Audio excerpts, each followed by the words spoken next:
Hi.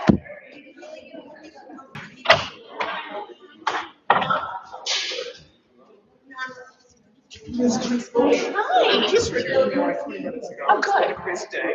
And that happens to be, there's not supposed to be a lot of that week. Okay. Because they are the state that's vacating. Yeah. Not vacating for us. Oh, what a lovely thing that conversation is. Thank you. It was dressed like a snowman day. So I assume people can have people on various different days. Okay. That's the schedule. Like, I don't know. For the day of reason. Stairs lights, please. Sign them all. Yes, ma'am. Where your name is, please. Okay. Good, thank you. I figured as much. Yeah. Yeah. Yeah.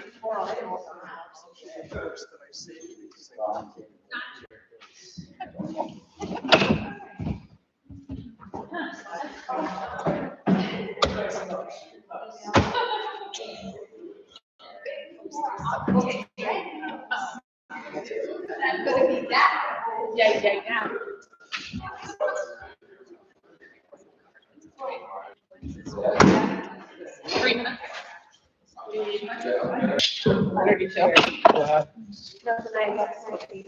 Here, take mine. I'm pretty fully charged.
A lot of excitement.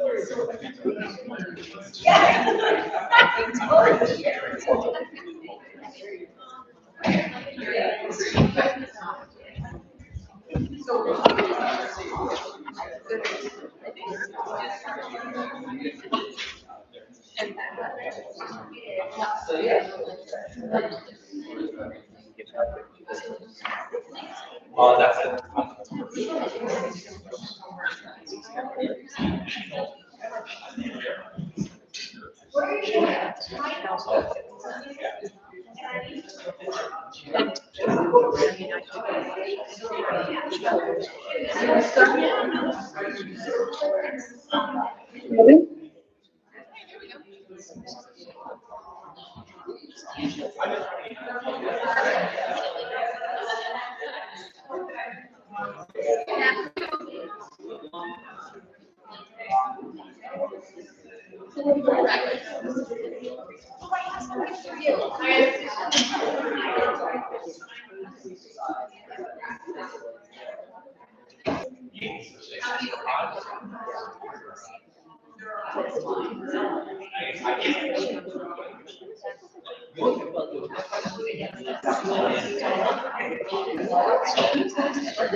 Where did you get that sweatshirt?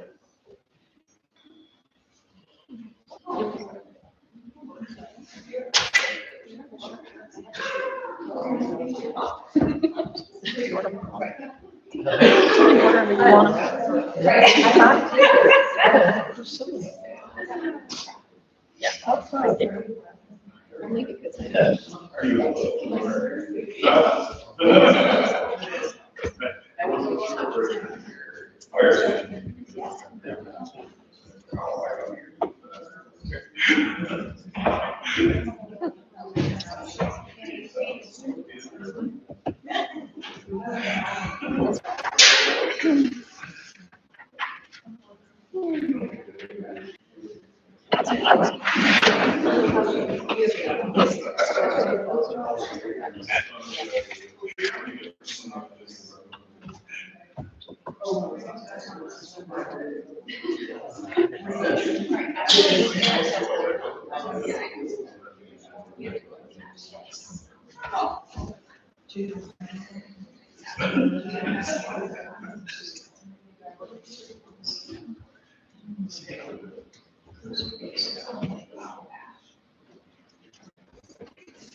All right, calling meeting to order 6:30. Roll call, Sonia. Aaron again. Morris. Underwood, public forum number 1. Thank you. I have something that I'd like to share, if it's okay. I want to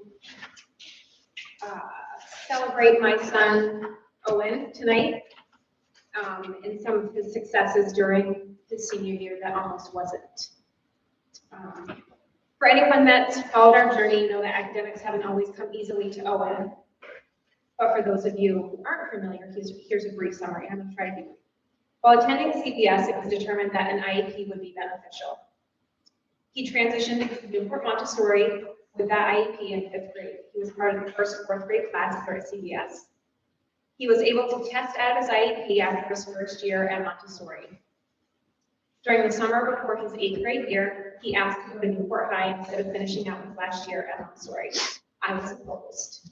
Owen advocated for himself and explained to me all the reasons why he wanted to attend Newport High School.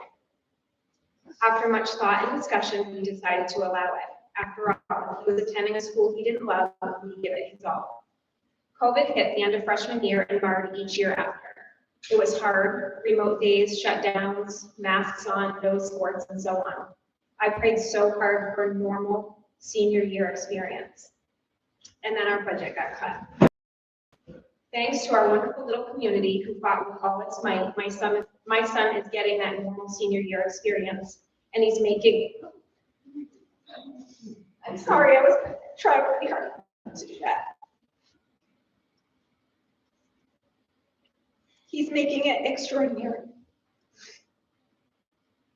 He's made honor roll both quarters so far. He's developed wonderful relationships with his teachers and fellow students.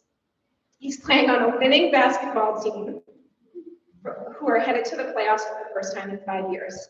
He has several job opportunities waiting for him after graduation. And I found out on social media that he was asked by his welding teacher to take part in crafting a special tool for the Newport Fire Chief.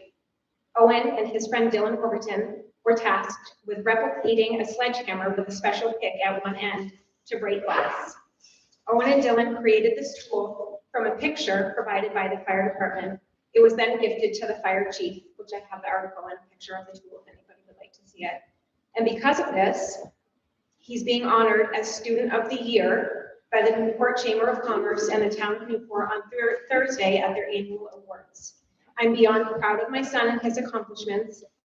I wanted to share his story for all of those who fought so hard for the senior year that almost wasn't.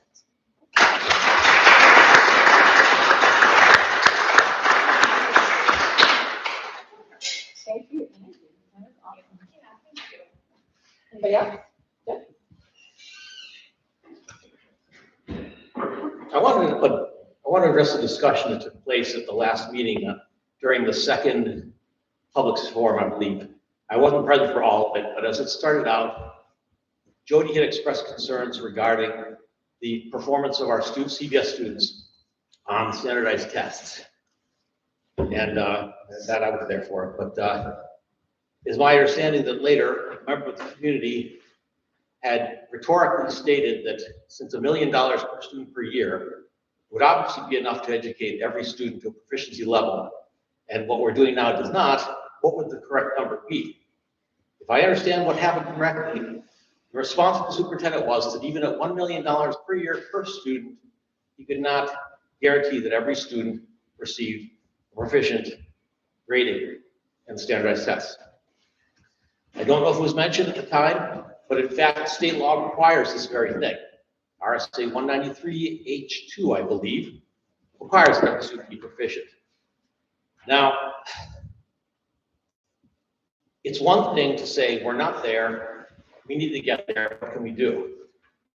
It's a very different thing to say, we can't get there, and I don't know how to get us there, okay? Because to say you can't do it for $1 million per student is the same thing as saying you can't do it. I mean, that was meant to be a facetious, unlimited resources type of number, and you said you could not achieve this. I find that completely unacceptable. And I would ask two questions, being, why would you take on the position if you didn't think you could achieve that? Because it is a requirement. It's not our opinion, it's the state law. Why would you take on that position if you didn't think you could achieve proficiency across the board? We don't have 500 students where a statistical flaw could make 499 pass, okay? We're projecting 21 for next year, unless that's changed. So anything less than 100% proficiency is at best 95. Now, this is one of the reasons I'm not a fan of educators who don't work in industry at some point in their lives, because 95% proficiency is completely unacceptable in many industries. In my industry, people die when the products are 95% of the time. It's not acceptable, and it's not acceptable here, and it's not acceptable to the general court. Before anyone says it, I'll assure you that the general court is filled with educators, ex-educators, probably too many of them. And they seem to think this was a doable goal. So superintendent, I believe you need to resign right now. Not next month, not next week. Stand up, walk the door, make room for someone who believes that they can achieve this. Because as I said, it's one thing to say, we're not there, how are we gonna get there? Let's make a plan. You didn't do that. You punted and said it can't be done. It can be done. I'm here to tell you that. And as a side note, for what it's worth, Kathy has informed me that she's willing to volunteer to help teach any kindergarten, well, she didn't say kindergarten, she didn't specify, but any student in this district to read, because her school has 100% literacy rate. Okay, it's not acceptable. You need to resign. You need to resign now, because this district, it's $1.7 million a year, not getting there and not getting to where the state law requires us to be is unacceptable.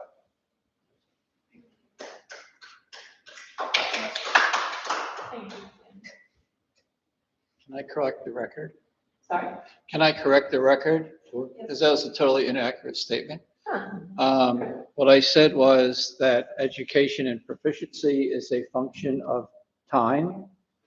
It's not a function of money, and it's not a function of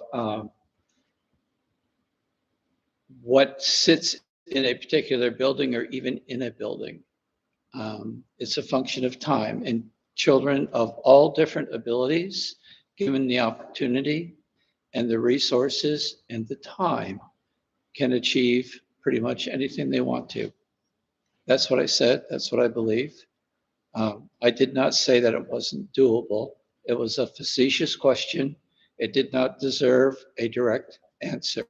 It deserved a truthful statement about what it takes to educate children. Actually, it wasn't a facetious statement. I said that. I said it was a budget question, which is, we were there to discuss the budget.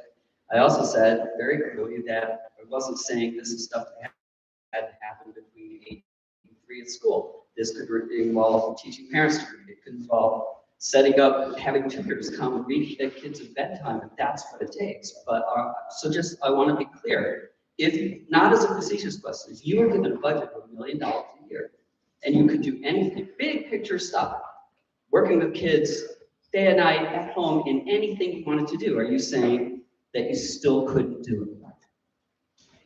It's a ridiculous question. Okay.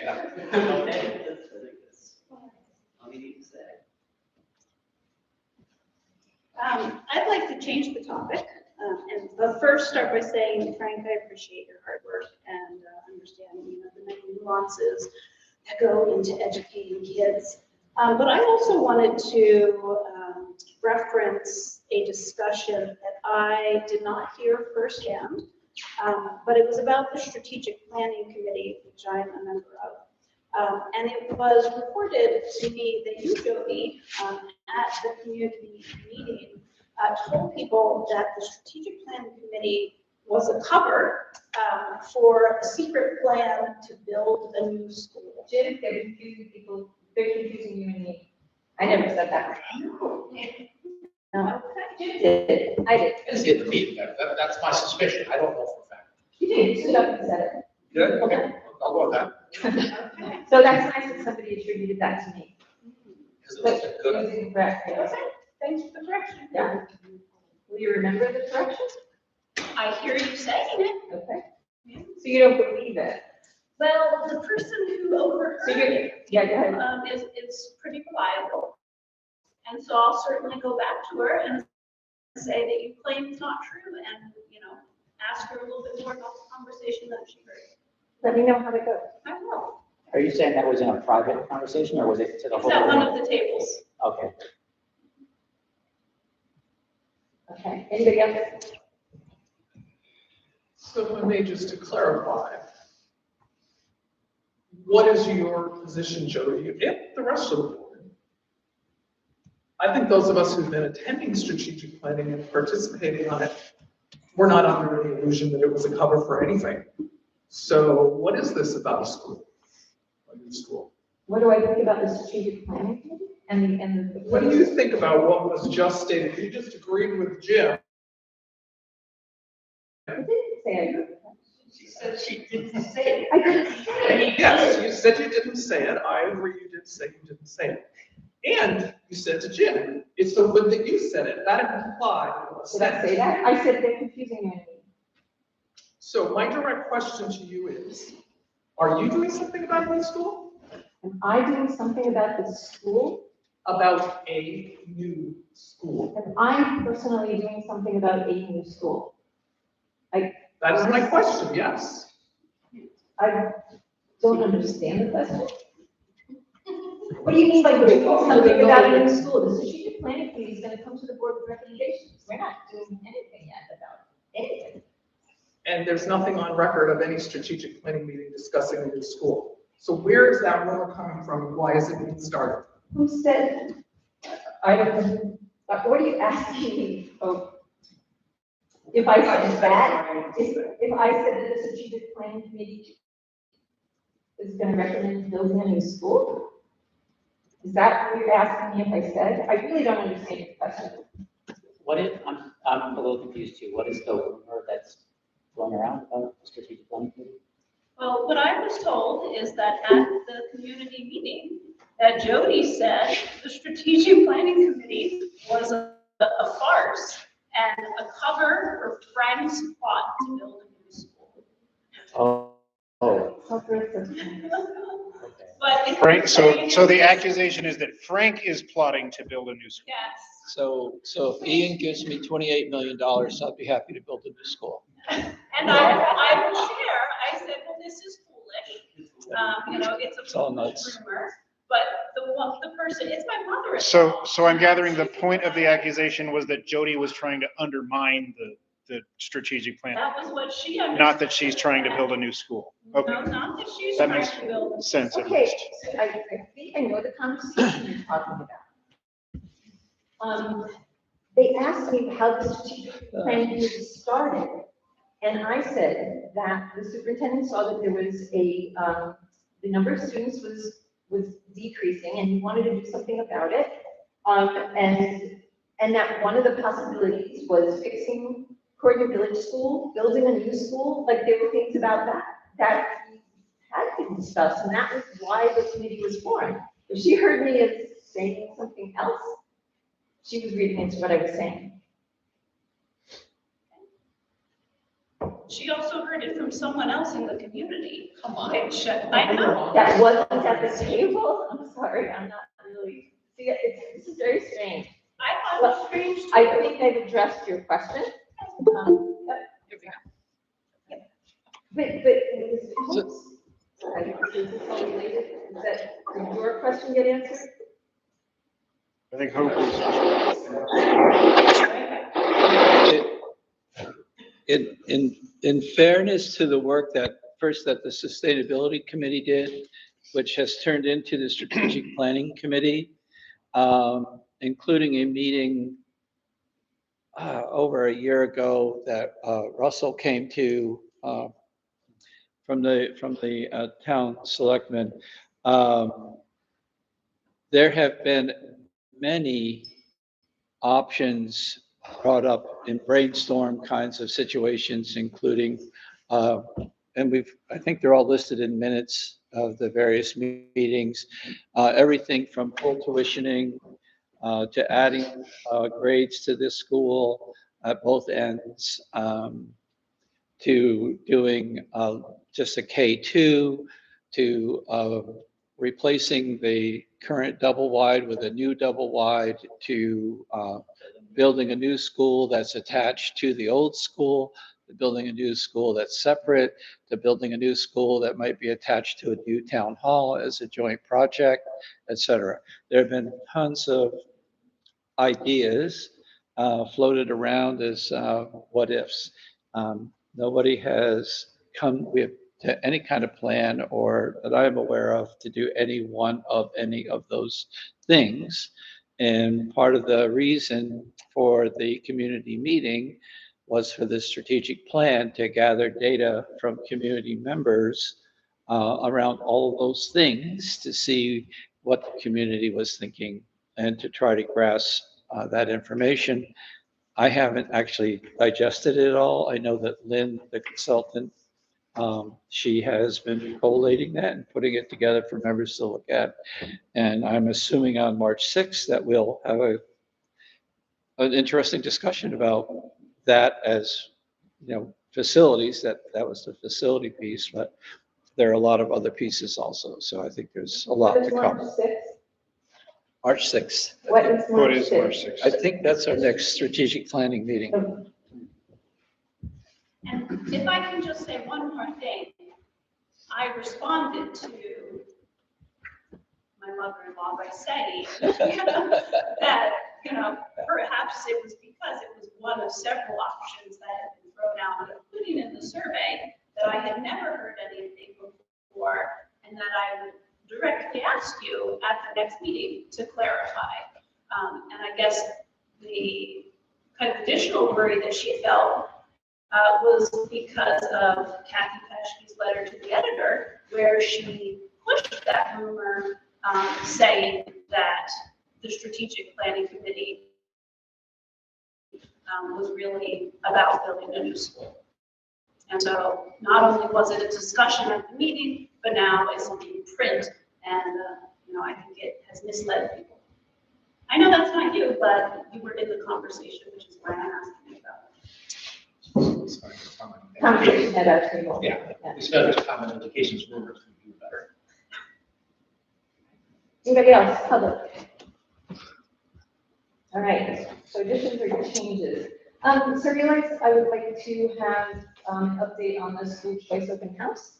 So we could put that in discussion. Let's just do it first. And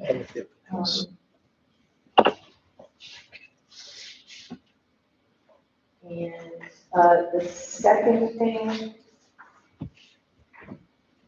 is, this is more of a public comment.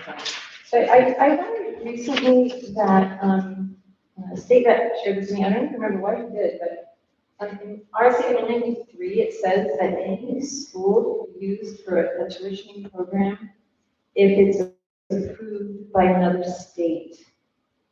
So, and we went through that whole thing about, getting the school's approval, and it is approved in another state. So I just want to share that information with people. If it's approved in another state. Yeah, and it's meant for border states. So we could tuition kids to a Vermont school, Maine school, and Massachusetts school easily. But it's written generally to say any other state. So like Maine sends their kids to like California sometimes to school, so it's town tuitioning. Vermont too.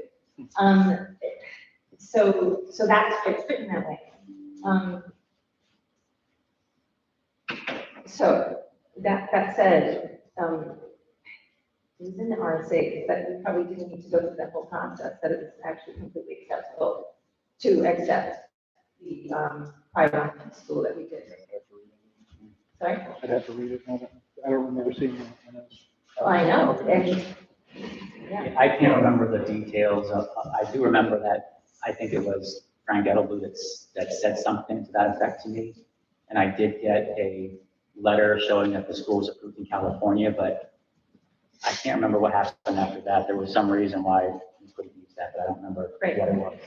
Okay, and that's fair. So I was at an Ed Choice all-day summit today down in Concord, and that's where this came up. They brought that up, and Glenn Cordelli, who's the state rep on the education committee, he's vice chair. He's the one who handed me this information. So, and it just made me wonder about this, so I wanted to share that. So hopefully they can just short circuit the application, because I think it's done. Which one is it, did you say? 193. Is it just 193? There's no, I'll look it up, yeah. that's like a whole. I know it is. Section, yeah. Sure, let me tell you.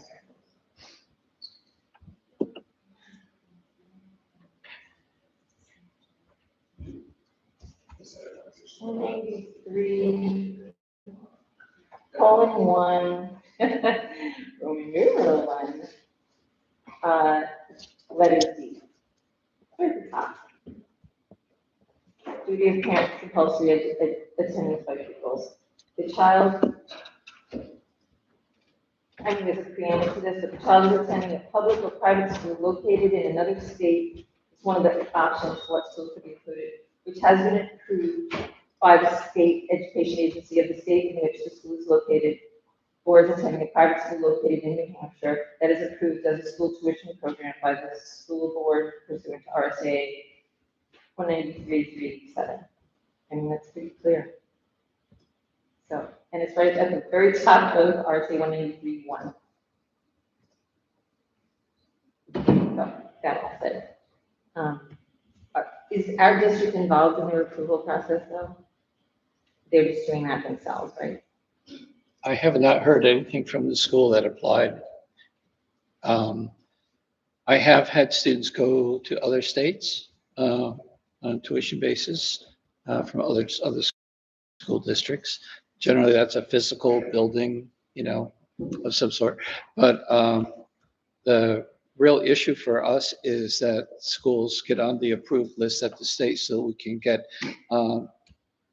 they have to be on that list so that we can get the adequacy aid. That's really the only Did issue. you get adequacy from Vermont schools when we sent kids to Vermont schools? We haven't done that, but I know we could. you haven't, Yeah, we but- could, as long as they're on the approved list by the state. So but this DOE makes has to it approve on it, the- that's all. This makes it on the state list, that's the point.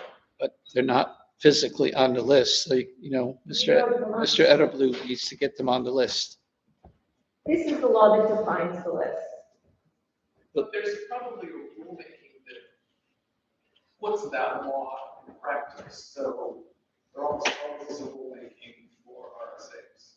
So the rulemaking may well say that it has to be listed by the state, which may be a paper exercise, but that's what the rulemaking says, that's the way the law is implemented. I will ask the Cordelli about that, but he's the one who handled this. I'll ask them tomorrow. Okay. Yeah, so Sorry, so that's it, all I have Yeah, for. our issue is we've tried to put this student into the system and we can't because the school doesn't pop up and it's not listed. It's not there. And it's not there Maybe because, that's a simple administrative thing though, that you call the Department of Ed and say, hey, this is school. It's an administrative piece on the part of the school. So we're currently doing one with a school in Vermont down towards Brattleboro. And they still haven't shown up because the state has accepted them, but it's got to show up on the state's list before the administration can utilize any of the data. So Can I ask, Aaron, since you were, I think you were the one that was mostly in touch with the school, if you could get an update on where they are and let's see if we can expedite this. That would be awesome. Okay. I think that's it. All right, so that's it for additions and changes. We have minutes to approve. So January 17th.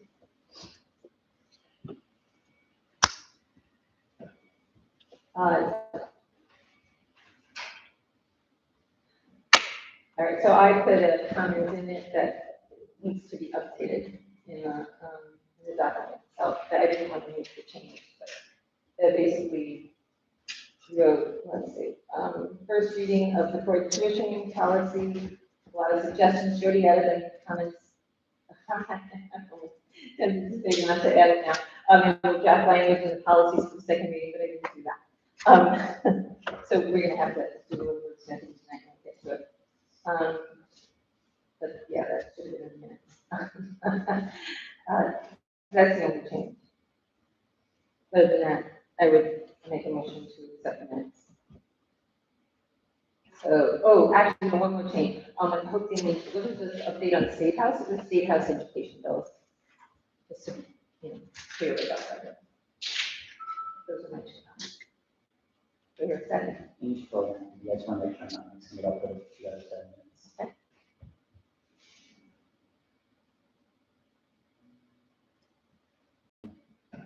Okay, Sure. second. Okay, all those in favor? Aye. Aye? Aye. Okay. Unanimous. January 31st.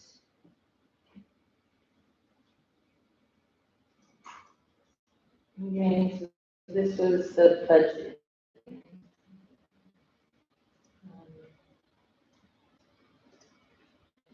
And that's fine with me. The only thing that I noticed on this one was public forum two, whereas there was somebody asked about the board supporting the budget at the meeting. I don't think that was Amanda Leslie that asked that question. Did you, I don't think it was you. I'm that asked. sorry, I zoned out It from the was, post question. Amy Campbell. wasn't it maybe who asked if the board was going to support that? Yes, Amy Campbell. Kevin, can you change Where, that? Near the bottom. Public Right. comment two. Can't tell. I'm just using last name initials. Okay? Okay. All right. I'll make a motion to accept these minutes as amended. Second. All those in favor? Aye. Aye. Motion passes. Thank you. All right, reports, superintendent report. Okay, so we were just together a couple of weeks ago for our budget hearing, so there has been a whole lot new. But looking back over the month, I think we've had actually a good month in terms of education for our kids. Challenges. Hold on 1 second. I want to move this table, the angle that we normally do it, because I can't hear you well if I can't see you. So guys, Is the microphone picking up? Microphone's not picking you up, Frank.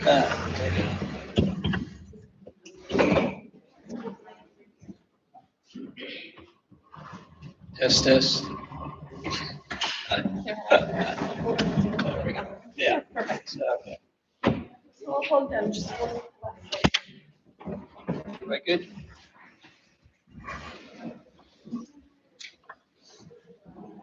Okay, so.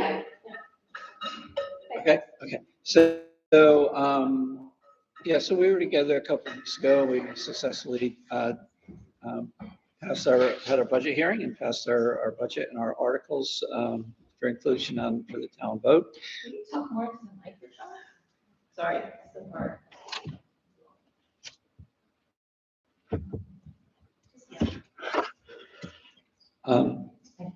And if we have challenges, the challenges that we have are basically with absences.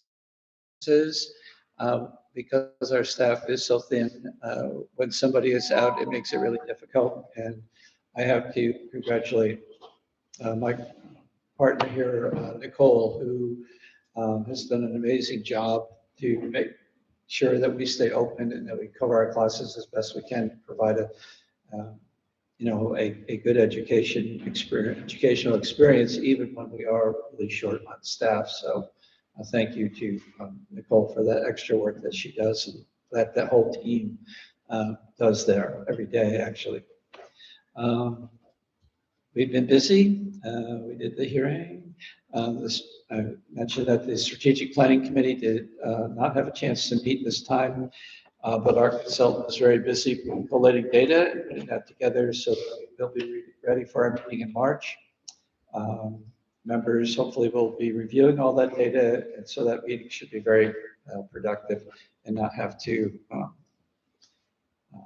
go over all of it for the first time at that meeting. I've been really busy with special ed meetings. It's the time of year where a lot of our students are having progress reporting meetings as well as updating their IEPs. And we have students in Sunapee, Newport, and Montessori that I have to attend meetings. I'm also a student at a charter school. So, so let's have. I've been doing reports seems like they are endless for the DOE. Anytime we get federal money, it's always very bureaucratic. And if there was one thing that we could do that would be extremely helpful, I think to me and probably to most small districts would be if we had block grants rather than category grants, because it's just constant reporting. And it's got to be driving Beth nuts as well, because she has to do all the financial pieces of those, and I have to do the other aspects of them. So I've been working on, and we submitted the ESSER 3 first report for that grant, and we'll be doing that for the next couple of years. And also I've been working on Title 4A. They have changed their rules, and now they're also reporting, having much stricter reporting activities. So that has kept us busy. The rest of it, we spent time individually, all of us getting our individual reports ready for town report. That's all been turned in, and I know it's being printed and will be going out in the mail. Winter program is in full swing, which is one of the Title 4A activities that we fund with that money. And I think the last thing I put in the written report is that I continue to attend our regional and statewide professional meetings that help make sure we're following proper procedures and taking advantage of all the opportunities that are available to us. So that's it. Frank, would it be possible to get a copy of that ESSER report? Yeah, it's a report to the state. It's a public document, but I'll have it zipped over to you. Cool. Thank Sure. you. Yep. Thank you. All righty, do you want me to use the microphone or am I good? Ask Pam. Can you hear me fine? I'm pretty loud. Teacher So voice. I have that teacher voice.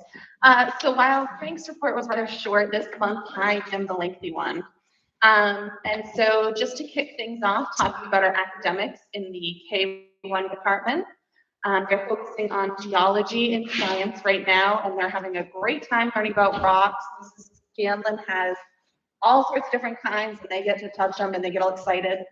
I get the joy of listening to the rock tumbler all day long. And so it's in phase 2 of 3 phases, so we're almost there. But then we'll have some nice smooth rocks, and the kids get to take them home that they tumbled in class. And they've been practicing their writing skills. So I was in there observing the other day, and they were using describing words to talk about their rock after phase 1. And then they use that to practice their writing in their science journals. So incorporating a little bit of that writing there as well. In math, they're practicing addition, subtraction, and one-to-one correspondence at their various levels. They're practicing skip counting by 2s, 5s, and 10s. And they continue to practice their reading skills, both independently and with adult assistance. They enjoy reading from their individual book boxes and find keywords within their texts based on spelling patterns that they're currently learning about. Our 2 through 4 students are continuing to create their Croydon newspaper, which is featuring various articles created by the students. I saw one today that talks about a Croydon octopus. So I think there's some fictional portions of this as well, which is a new exciting thing. I know I was interviewed regarding winter program. So the kids are having a ball interviewing people and writing up information and analyzing our lunch menu with students, what's hot or not foods. So they're having a really great time with that. In math, they're beginning their measurement and data unit, which will feature money, time, and various units of measurement. They'll begin a new project that will assist with this learning. And I'm excited. We haven't done this one yet, so excited to introduce it to the students. And then lastly, students have begun their new unit in social studies. We're focusing on the colonization of New Hampshire and the influential people that helped to shape our state. Our recent events, we've had a program 4 of 5 sessions. So we have one more this upcoming Thursday. They're practicing, skiing, snowboarding, swimming, a little bit of rec games in there, and they are representing our school wonderfully. When I go with the students to the swimming program, so I get feedback there, but when we walk in, the kids know they have to be silent, and there's some lovely ladies at the desk, and they always are like, hello, hello, and the kids are like, hi, because they know they're supposed to be so quiet, and so the ladies think it's hilarious, and they are quite enjoying our students. So it's very, very nice. We plan to go once more, like I said, I want to, I lost my spot. I'm sorry. I wanted to give a shout out and a thank you to the volunteers. The Mountain, we especially get lots of parent and community volunteers. And our PTO kind of interim president, Cassie, has been doing a lovely job of making sure that everything is taken care of for both swimming and the mountain. So thanks to all of those volunteers. And then we just recently had our staff professional development day on Friday. And we focused on reviewing all of our STAR and Fountas and Pennell data. We identified students that are demonstrating need for greater assistance in both reading and math, and brainstormed ways to meet that need. We plan to alter the schedules of some of our staff members to provide further support for one-on-one settings to assist those students. Moving right along, looking at that mid-year testing data. This is where it gets a little hard because there's lots of graphs, so I'm sorry. But like I said, they have recently completed their benchmark assessments in STAR and Fountas and Pennell. We had STAR Math, 19 students in grades 1 through 4 took the STAR Math benchmark assessment. Of those 19 students, 3 students had a negative growth rate, while 16 students had a positive growth rate. In comparison of scores from the beginning of the year benchmark assessment, we went from 5 students in the urgent intervention and intervention levels to 3 students, and from 14 students that were on watch and at or above benchmark to 16 students. Okay, I'm gonna just stop because I want to explain what negative growth rate is. It doesn't mean there is no growth. It means the child grew at a rate lower than what we had expected. Not that they didn't grow, they didn't go backwards. Correct. Okay. Yeah, you're welcome. In the STAR Early Literacy Assessment, we had 17 students in our grades K through 2 who took the early literacy benchmark. Of those 17, 2 students had a negative growth rate, while the other 15 had a positive growth rate. When compared to the beginning of the year benchmark, we went from 7 students in the urgent intervention and intervention level to 6, and from 10 on watch to at or above to 11. Our STAR reading assessment, 11 students in grades 3 and 4 took the STAR reading assessment. Of those 11, 1 student had a negative growth rate, while the other 10 students had a positive growth rate. In a comparison from the beginning of the year, we have the same number of students in the urgent intervention and intervention levels and the on watch or at or above as we do now. We do, however, see a shift in numbers so that 1 student moved from urgent intervention to intervention and from on watch to at or above. So there is still some shifting in those categories. That is STAR. Any questions on STAR before I keep going? No? Then we did the Fountas and Pennell. The Fountas and Pennell assessment we do 3 times a year. And this one is not computer-based. The students sit with an adult and do a running record reading, and we mark down various errors that they might make, areas where they show great expression, fluency, etc. And then at the end, they answer questions based on text. Of our 28 students, we have 23 students that are, this is all students completing it, so K through 4. Of our 28 students at Croydon, we have 23 that are in the needs development and making progress levels, and 5 that are in the proficient and exemplary. When compared to the beginning of the school year, we went from 13 students in the needs development and making progress levels to 14 students, and from 6 in the proficient and exemplary levels to 5. When following the same students from the middle of the year benchmark in the 2021-2022 school year until now, we went from 14 students in the needs development and making progress levels to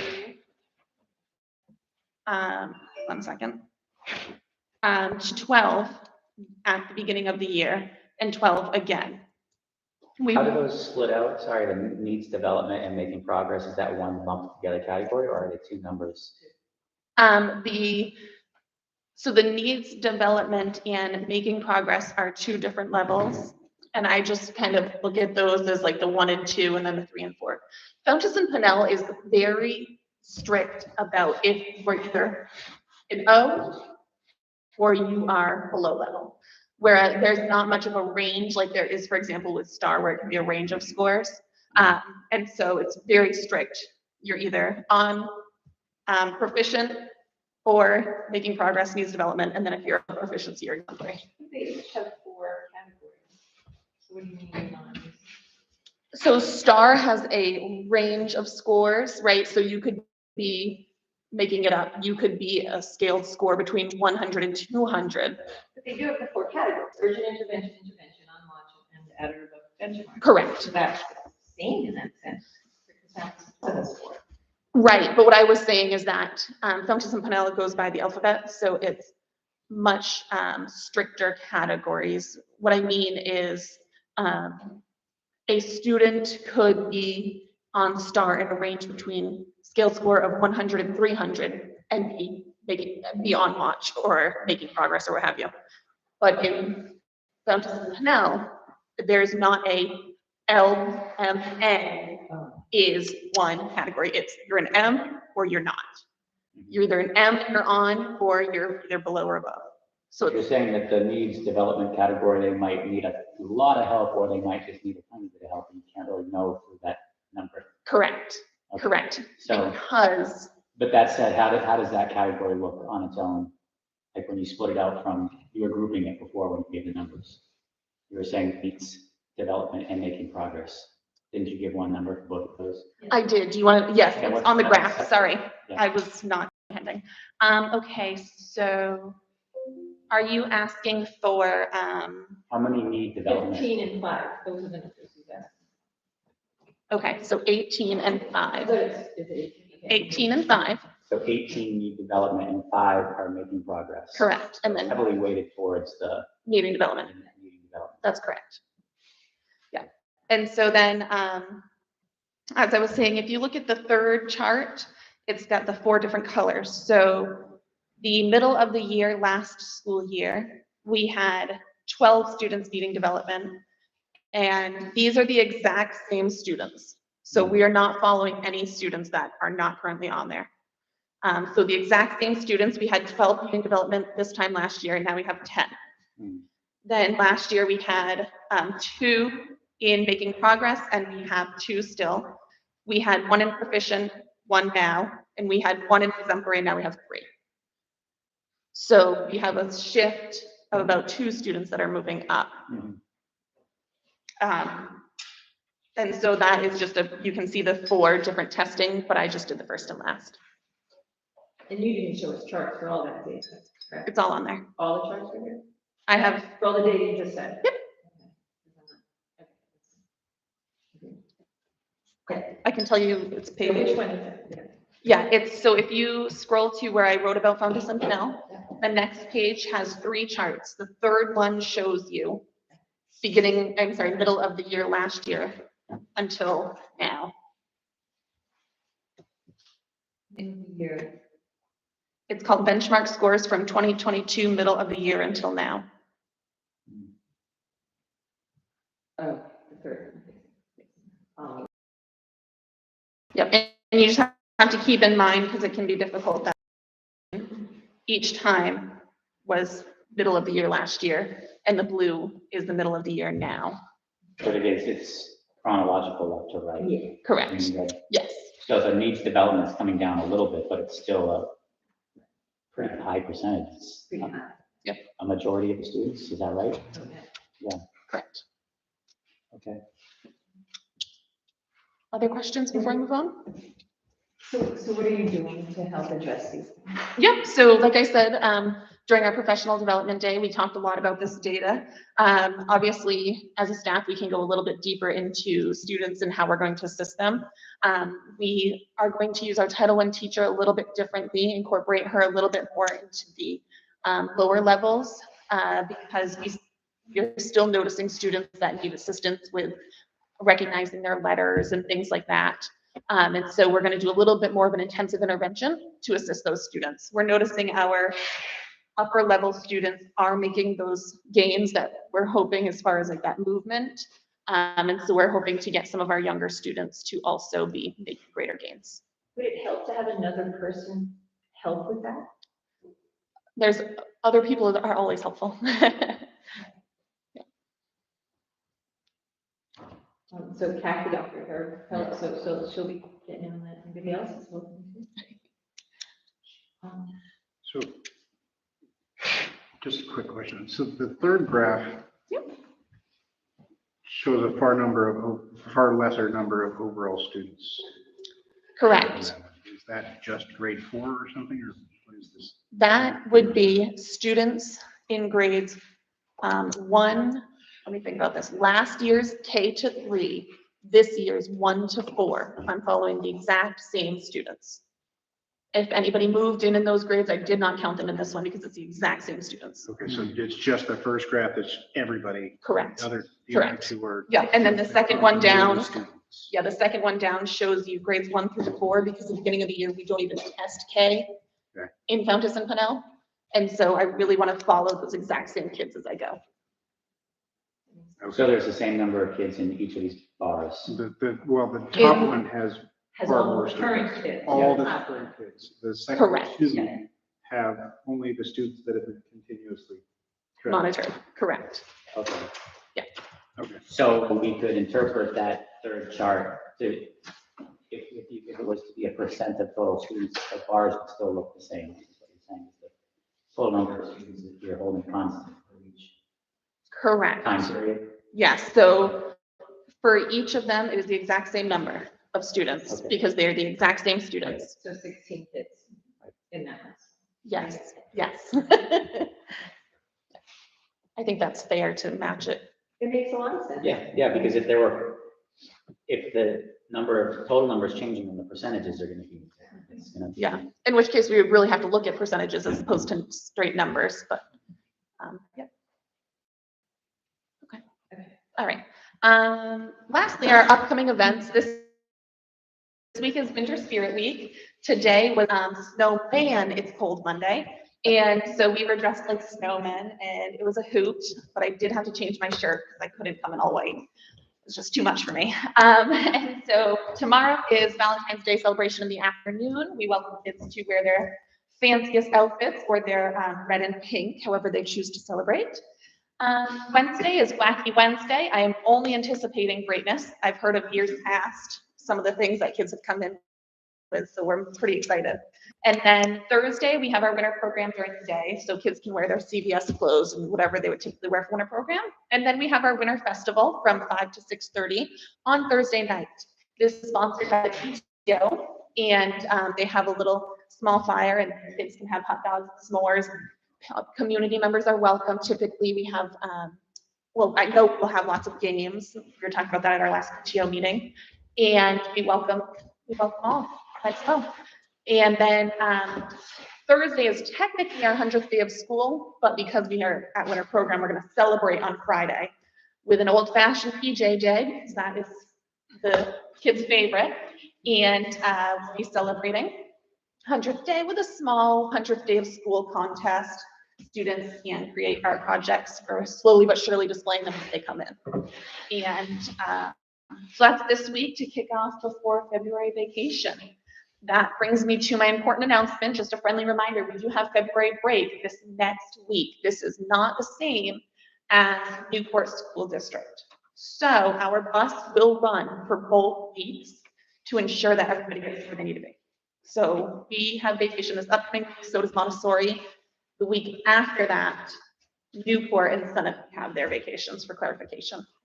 Why did we do that? Because the calendar that we got from another district said that their vacation was also going to be this week, this upcoming week, and then they changed it late in the game, And so our choice was to change it, knowing that, you know, some people have potentially already planned their vacations, or go with what we had. And I calculated out the numbers. Frank and I chatted a lot, and in fact, it was the same amount of people that were affected family-wise. So we stuck with what we had. And honestly, it's very helpful because Grantham is on our schedule, so then I can still get lunches, not have to deal with lunches. So that was kind of a little push for me. But I checked with bus drivers before the year started, and we decided they would run both weeks. So we should still be all set in regards to transportation. And it's in our contract, so. Even better. We really are all set. Great.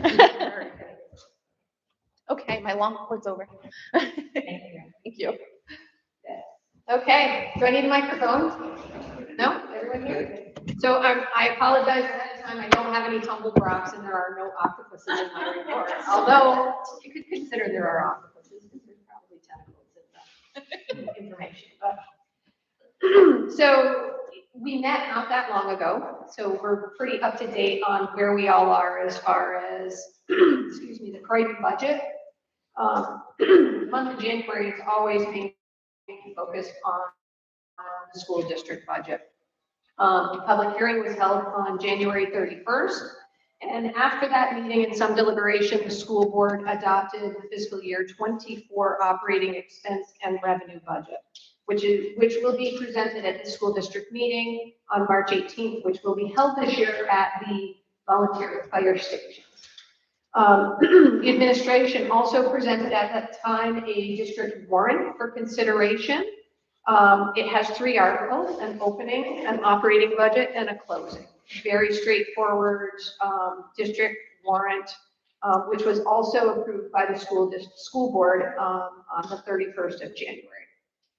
After the public hearing, we just spend a lot of time working with so that they're no longer draft documents. Most of you are pretty familiar with these. You have a warrant and you have an operating budget, the MS-26. These will be posted in the community this week. Folks can take those down. If you want physical copies of those, please just reach out to me. I'm happy to send those over to you. The school board has signed all documents for posting. So in addition to budget, January is also a big month for reporting to the Internal Revenue Service for employees as well as contracted servers. I can report that all W-2s and 1099s have gone to staff members and vendors and have been reported to the federal agencies that correspond with those items. So that work has been completed. All the data reports for the Croydon Town report were submitted directly after our budget hearing. So those items have all been filed appropriately. And finally, the warrant and the MS-26 were approved by the state of New Hampshire for inclusion in this year's district meeting. We also received tuition rate for Newport School District right at the time of our budget hearing. We did report on it a little bit at our hearing, but the information received from Superintendent Magoon shows an 8% increase over prior year. Basically what happens is the school, Newport uses a 3-year running average to calculate the tuition. And that's something that the school board will be meeting with the Newport board sometime in the near future here to go over that calculation. For folks who didn't hear the tuition rate, it is $19,162 per student. That's our anchor student, and that is how the budget is drafted with the cost of the Newport rate. The audit for the 2022 school year is in progress. Generally, we do this in the fall. It was put off about a month, but we are in full swing of that process. Town appropriation is current. The current balance due to the school is $427,707 for the remainder of the year. We always report trust fund balances. Special education, $137,862. Facilities, $21,292. General tuition fund, $53,259. And the Van Sanford Trust Fund, $13,088.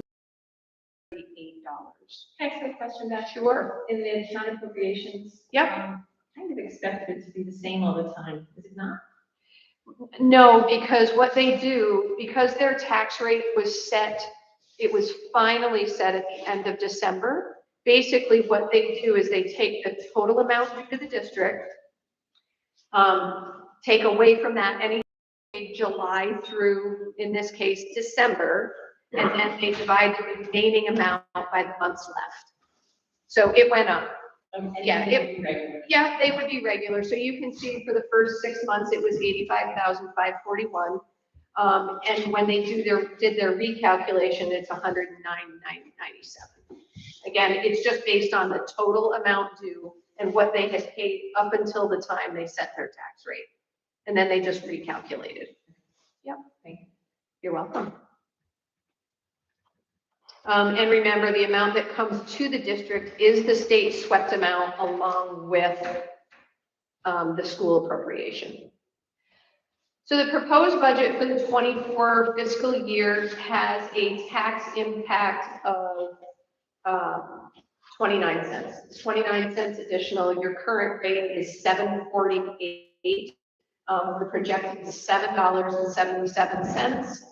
That is $29.49 on a $100,000 home, $58.96 on a $200,000, and $88.47 on a $300,000 home. School district warrant, as we said a little bit earlier, district meeting is March 18th, 1 o'clock. Town of Croydon Volunteer Fire Department, school board members, Jody Underwood, Aaron McKeon, Kevin Morris have all signed the warrant, which includes 3 articles.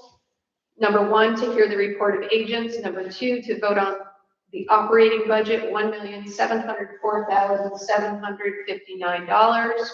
And number 3, to transact any other business that may come before the body.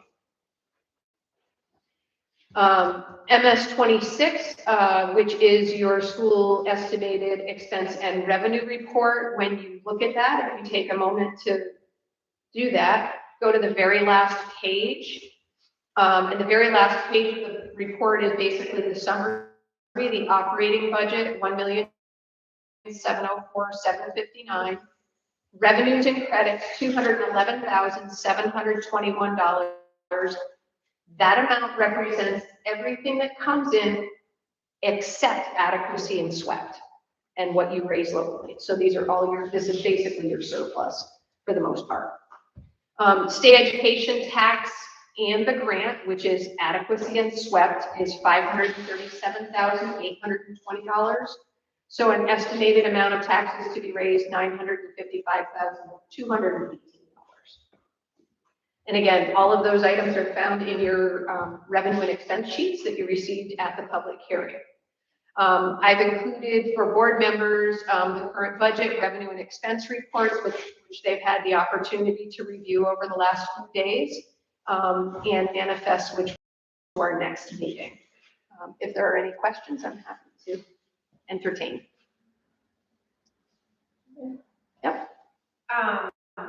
I just wanted to state that Jason Rook explained a couple of days ago that he has not heard from the moderator or the select board about the meeting being at the fire station. So I don't know if you want to reach out to whoever the chair of the select board is and urge them to. It is It's Russell. Russell, yeah. It's Russell. It's a meeting tomorrow night. Yes. So, I mean, because it's, Well, now, yeah, it's on our warrant, so Right. if I that's. mean, I don't think it's gonna be a problem, but it hasn't been, He just needs he to. hasn't been contacted by anyone. Just to shoot an email to Russell to say he needs to talk to Jason about it. Well, Jason wants to hear from both boards. That's what I understand. He said he hadn't heard from the moderator or the select board. That's strange because it was Bruce at the last meeting told us that he. But he hasn't heard from Bruce. That's okay. So The moderator just set it up and just let us know where to go. he's new, Well, I mean, anyway, he's so new. there's obviously a miscommunication, so we'll just let. Right. Yeah. I just wanted to point it out, so I don't know. Yeah. What you. So maybe go to, Just start an email chain with all of them, Bruce. And Russell. okay. Thanks. After me. Okay. Where are we? That was that, right? Yep. All right, thank you. It's not discussion items. So school choice open house update. School choice open house application. Yes, so on the update, Mount St. Royal is very interested and will attend whatever we set up, and we're looking at April as a date. And Montessori is still considering. They felt a little bit uneasy about coming and trying to sell their program at the same time. They didn't feel they could guarantee. You told us this last month, I think. Right. So that's the update. And I have not talked with Russ yet at Sunapee to see what he wants to do. He may or may not, but we will send out notices to everybody so that they can plan. But we talked about other things as well, right? So it wasn't just the local schools, we're going beyond that. Right. I think Frank was gonna, correct me if I'm wrong, you were gonna reach out to all the local schools and then you were gonna look into maybe other schools that we might want to reach out to about including into the program. Yeah, I haven't done that, so when I do, I can reach out as far as you would like, but Kearsarge is one that would come to mind as a potential, and I'll certainly invite them. I'll have a meeting with the regional superintendents, I think in 2 weeks, and so I'll bring it up then with them. It's only 2 months away. I thought that this was gonna happen in the last one. No, I didn't do it, so I can do it certainly, I can do it tomorrow or Wednesday. I'd like to also suggest inviting Kate Baker, she's the executive director of the Children's Scholarship Fund, so parents know about education freedom accounts, things like that. Yeah, so send me anybody you want on the list and I'll get it to me by Wednesday and I'll put those out on Wednesday. Okay. And for Kate to present it at the table. Sure. Yeah, just email them to me. Do you have a date for it? I know you said April, but do you have a date in April? We can pick a date if you want. We have a vacation week in there, the 17th, 24th next week. You didn't, Frank was going to reach out to On that week. Right. Could you get somebody from VLAX to? Oh, that's a. That's a good idea. You got a date that you would like to? Not married, it's hard. Yeah. And on Saturday. Or something. That doesn't work for me, but I could do it the 23rd or the 22nd. That is kicking off my vacation. It's our vacation, start already. Also, are there any charter schools here? There's Ledyard. Ledyard, they might want to come over. We have a student there. Let's say April 1st or. We can actually put a notice in the paper too, as far as that goes. Sure. So. Anybody else have a suggestion for who should be invited? Local schools? I'm actually wondering about Munster, because they go pay, and Montessori's not. I'll be able to take it out of our kids. Can we ask them? Sure. And even just other, like possibilities that students have, I mean, interesting is like homeschoolers can take classes that, in school they can participate in. It's just, it's an opportunity to give people information and they have to be, fair. It's huge. First.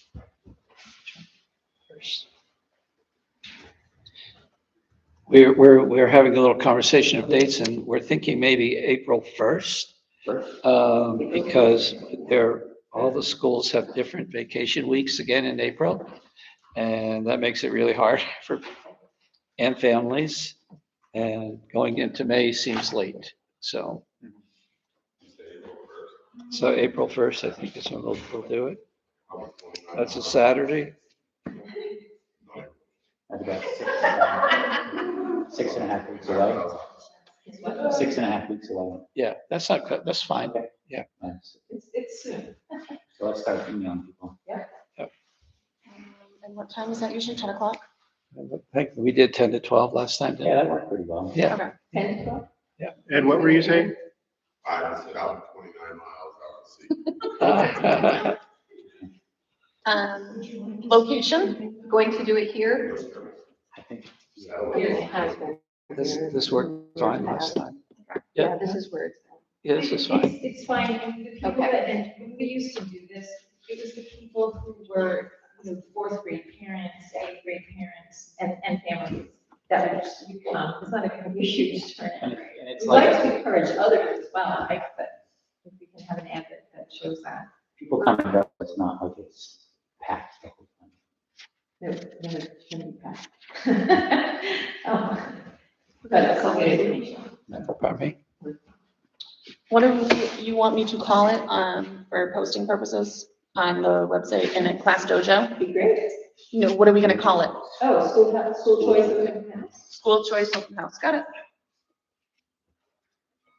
Thank you. Thank you. Okay, you, ahead, all right, policy committee. So the policy committee's next scheduled meeting is on our election day, so I think we should have that meeting. Hold on. I was looking at the wrong month, one moment. I mean, double checking on that, but that's what my calendar said. Policy meeting I have on the 27th Of February. of February. Maybe I just didn't delete the thing. I think we changed it from that day. Yeah. 27th I have. And it's not the 14th, perfect, and maybe that's why we did that.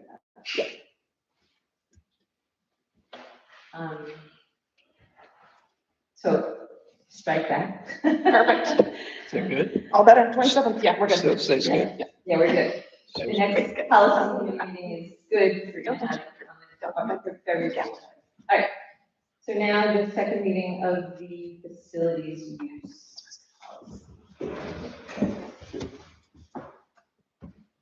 So I did come up with some other questions. I mean, so I think people were saying that there was no cost involved, but maybe staff is going to be there, there's going to be cost involved, because you're going to pay them to be there if somebody's using the building after hours, right?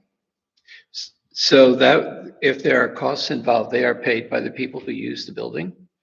They're not paid by us. That's specified in the policy. It is. Good question. I have a comment. Sorry, to slow on the uptake. When you were talking about setting up the invitations for people to come, maybe you could do like, just the tech school part. Because a lot of people that are homeschooling wouldn't mind sending their kids to tech.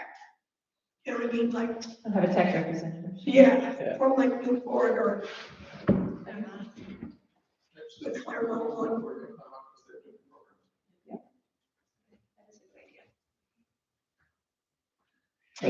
I think, I know we have a copy. I brought a copy of a program from Newport for their tech school, which sits on the table when you come in the door at the school.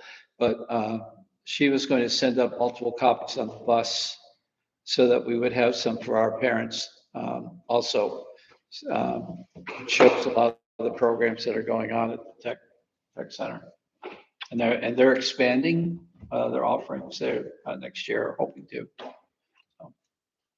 So back to this policy, it says number 5, the district may require the user to arrange for police or fire coverage or pay for additional district staff, depending on the size and nature of the event. So point 7 says additional services such as blah, blah, blah, blah, will be discussed and agreed upon in advance. So if we need an hourly employee there for the duration of the event, it would all be set up at a time. So my understanding is there's always going to be an employee there. That's what we were told. That was represented in here. Somebody who represents the school. It could be a teacher. It could be a PTA member that we appoint and approve to be there for that evening. But yes, if the school is open at night and there are people there, there should be somebody there who knows the school, knows the building, knows how to lock it up. I mean, you might get volunteers, but somehow I think that needs to be more explicit in here. This doesn't sound like you have to pay for a staff member if they need, if that's the only person that's going to be there. Why don't you just put like a real simple statement that says any charges incurred as a result of people using the building shall be passed on to the parties. You know, it's just a Yeah, make it catch-all. simple that way. Any costs incurred.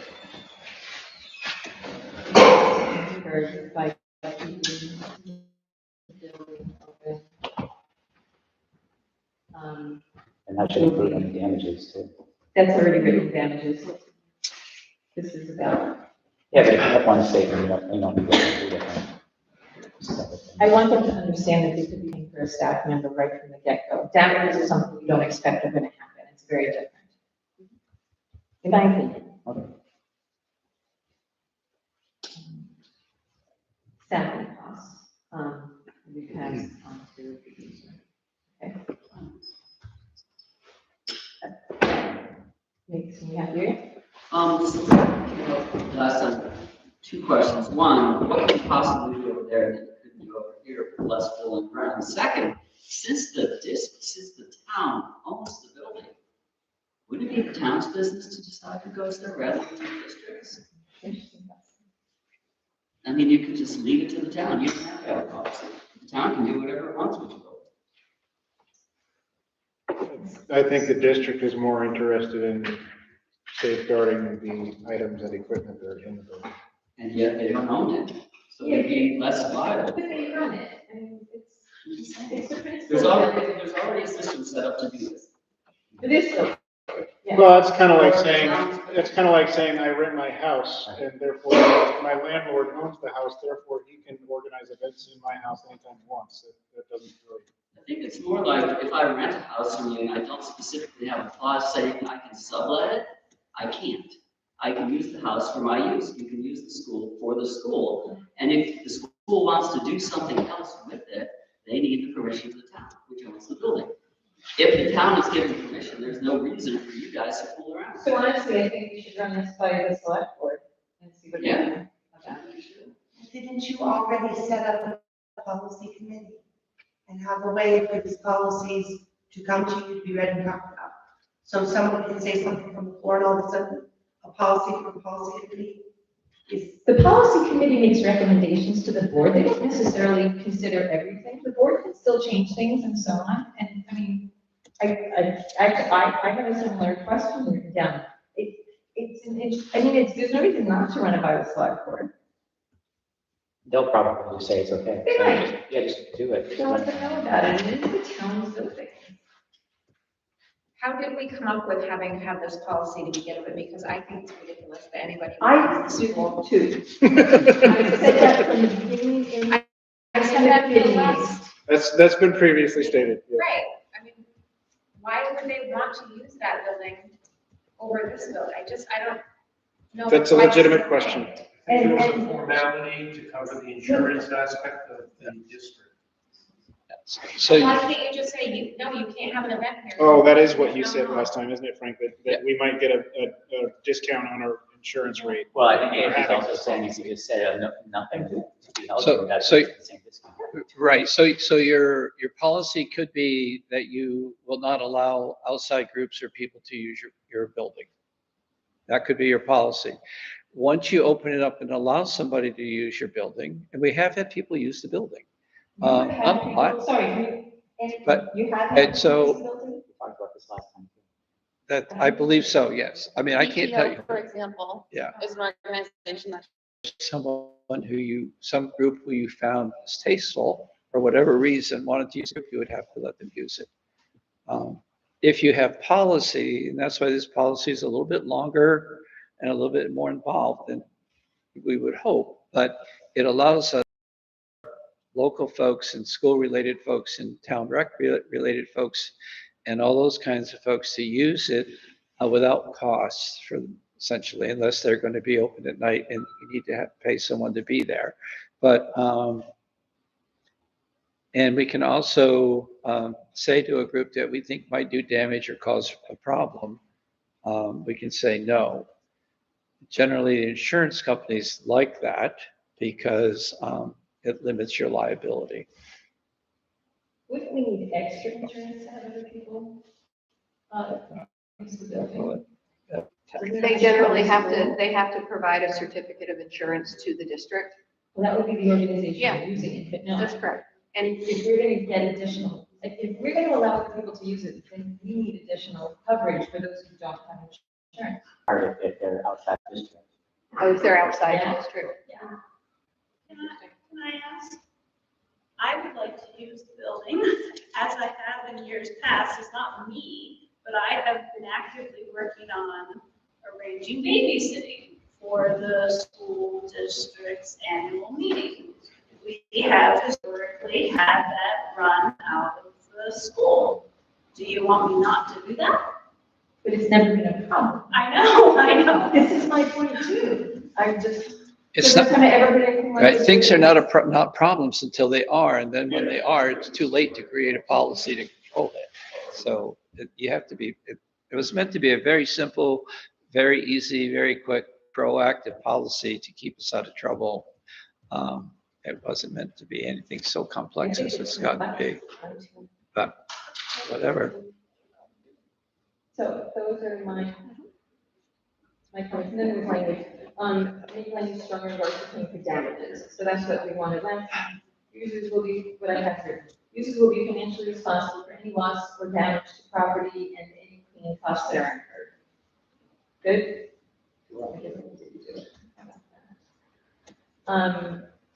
Okay, so any comments from anybody else?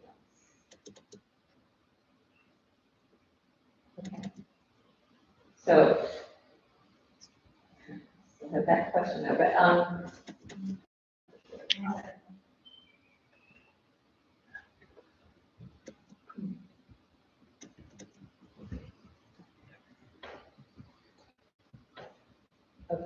okay. So, does anybody want to make a motion to accept this as a Croydon Village School policy?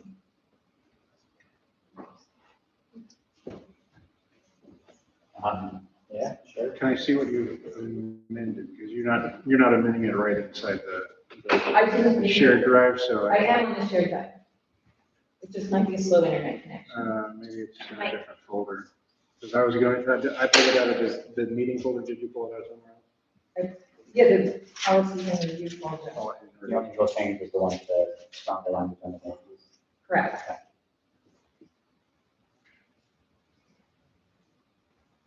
Yeah, I moved it from first reading, second, in progress. Policy in progress. There we go. Okay.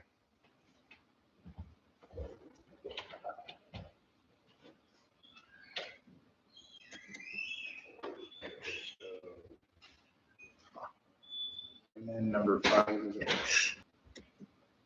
is I had something, any staffing costs incurred by keeping the building open will be passed on to the user. Users will be finished. So the only time we're requiring a certificate of, Something like that, right, 1.2 categories that require. it simply says any non-district user.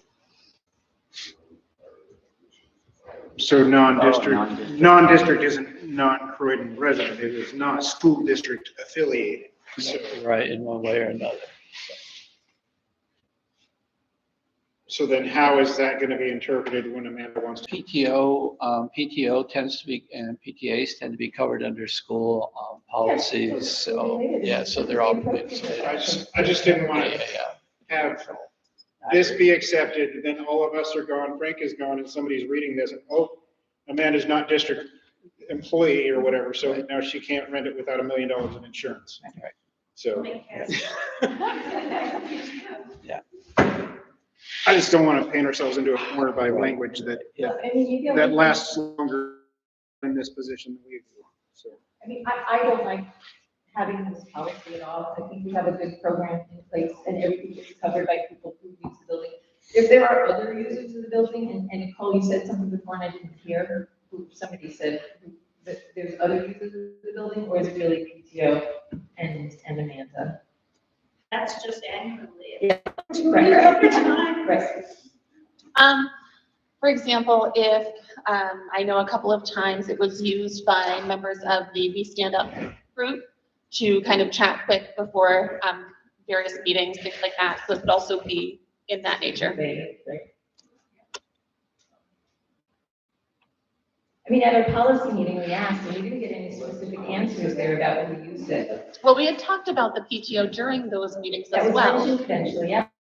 And so I want to make that clear. It has been mentioned several Yeah, times. but PTO is a school type organization. It's Okay. related to the school. It's still, it's just regular school stuff. Okay, so then that is the type of organization that is currently using it, is typically district, somehow tied to our district. Yes, that's what I'm saying. These are all spelled out in the categories. So then, sorry. So this is basically the same way, I mean, it probably will never come up. Probably nobody besides school related things will want to use it, but you have to have the policy in place just in case. So we could have a policy that says, one sentence, Croydon Village School can be used by people who are doing things in support of the school district. And that's the end of the policy. That's subjective. Is it? Yes. Okay, I don't know. Can we make it better? No, get rid of the policy. And that is where I'm going with it, but no. That essentially says people cannot use your building. That's the same as saying you can use your building, except school people can always use your building because they're school people. But if that's it, then you don't need a policy because nobody can use your building. No, the PTO can. I mean, Yeah, they're school people. Yeah, other than. Saying anyone other than school people Yeah. can't. Oh, yeah, I'm good with that. Is everybody okay with that? Should we say it, sorry? The other side of that was, Can I answer this question? oh, sorry, didn't hear it. He said, can you tell me what we're considering? I was just thinking, I got distracted because I was thinking, we probably, if we're gonna run by the select board, we should do that before we vote on it. But anyway. Yes, but we're sidestepping that for a So second. what was the idea you said? That we just continue as we're currently doing it. We allow anybody associated with the school district, PTO, Amanda setting up babysitting, whatever, no short meetings, like stand-up meeting there. It's related to the school district. That's all allowed. It's part of the school district. And nobody else is allowed to use it. Anybody else wants to reserve a room, they can use the town hall. They don't need to use the school. So I'm good with that. And that's status quo. That's, we don't need a policy for it. Oh, except PTO and stand up for political perspective. Oh, jeez. Stretching. No, not really. I'm stretching to say anything. So are you saying strategic committees, political? I mean, I don't want to judge what they're doing. I don't I know, necessarily. but you kind of have to by having the policy set up. No, that's not. They're Well, setting stand up up. ice cream, you know, and big, It is subjective. It's just the way we've always done it and it works. Hear that a lot in schools, don't you? Yeah, I just have a little bit of devil's advocate comment is, since it's a town-owned building, someone could have a problem with it being owned by the town, because then it should be accessible to members of the town. Probably personally, like things in those rooms, it just seems odd to me that anybody else is in there. Even if there's a teacher or staff person overseeing it, it just seems odd to me. I don't know. Can I share anecdotally a quick story? I work at a much bigger school, Pearson Regional High School, and we recently, like within the last 2 months, had a member of the public come into the building, like a student was going out and they came in, they didn't get buzzed in, and they kind of started walking around, and somebody stopped them and wanted to know why they were there, and they said, why a member of the public escorted out, because the administration believes, and just what you're saying, that the general public doesn't have a place in the school just whenever they feel like it. No, but in our cases, everybody asks for permission. That's a different issue. Yeah, Is that during school hours, I assume? yes. Okay, that's a different thing too. Yeah. Just because everybody always has asked for permission doesn't mean everybody always will. If they do, then it's not. Yeah, so this conversation, actually, it's a little confusing to me because I think I have ever worked in a school district where the school board has not wanted to encourage the public to come in and use their facilities, which are paid for by the taxes of the people in the community. And so